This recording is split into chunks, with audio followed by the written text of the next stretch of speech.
என்னப்பா பண்ணிக்கிற?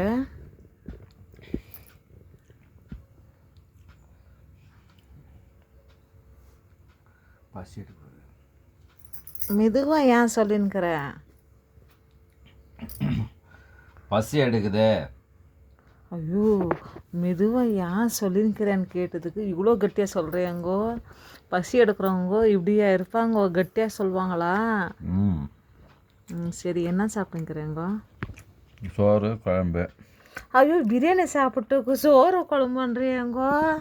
வா, ஆ, சோறு பிரியாணியா? வெறும் இதே இல்லையா? என்னது இல்லையாப்பா? கறி குழம்பும் சோறு தாங்குது, கலர் சோறு. நாங்கோ பிரியாணி சாப்பிட்டுக்கின்னு சிக்கனு கிரேவி பக்கத்தில் வச்சுக்கின்னு இப்படி சொல்கிறியப்பா?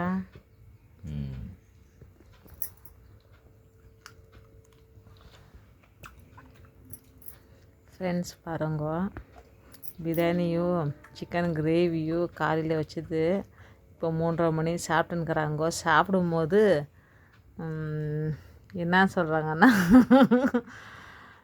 சாப்பிட்டுன்னுக்குறாங்கோ. ஆனால் என்ன சொன்னேங்கோ?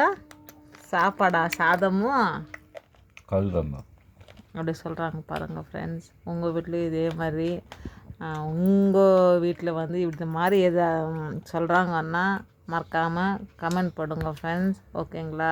பாய். நாம் செஞ்சால் உங்களுக்கு பிரியாணி போய் வேறு மாதிரி இருக்குதா?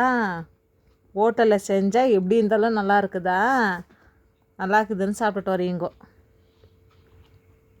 ஹோட்டல் போகிறது. அப்பா அப்பா, ஹோட்டலில் நல்லா சாப்பிட்டுட்டு ஹோட்டலுக்கே போகிறதில்லன்றாங்க பாருங்க ஃப்ரெண்ட்ஸ். சரி, ஓகே, பாய்.